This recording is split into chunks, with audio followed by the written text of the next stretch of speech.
मुख्यमंत्री जन्मदिन रे जगन्नाथ निकटरे दीपदान और डाक्तखाना रोगी को फल बंटन। ओडिशार मुख्यमंत्री मोहन चरण माझी 52तम जन्मदिन अवसर में आनंदपुर भारतीय जनता पार्टी पक्षर स्थानीय जगन्नाथ मंदिर में पूजार्चना करा जायथिला और आनंदपुर उपखंड चिकित्सालय रोगी मानक फल बंटन करा जायथिला। एही कार्यक्रम में भारतीय जनता पार्टी बहु संख्यक समर्थक उपस्थित थिले।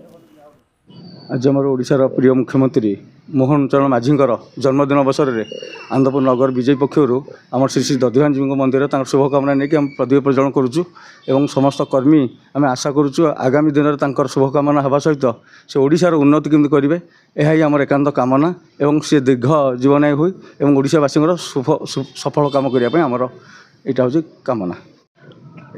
ओडिशार मुख्यमंत्री श्रीजुक्त मोहन माझींकर दीर्घ जीवन कामना सहित ओडिशार विकास रे तांकर सहभागिता बहुत दिन धरिकी रहू यही आशा करिकी आम आज प्रभु जगन्नाथ प्रभु दधिवान पाखे आज आम दीप जालु। आज सारा म्युनिसिपालिटी रे आज झाड़ेश्वर मंदिर रे बाल्मीकेश्वर मंदिर रे समस्त मंदिर मानक आज तांकर दीर्घ जीवन कामना करिकी ओडिशार तांकर शासन बहुत दिन काल रहू और लोकों से बहुत किसी करंतु ये आशा रखिकी आज सब जगह दीपदान चलती।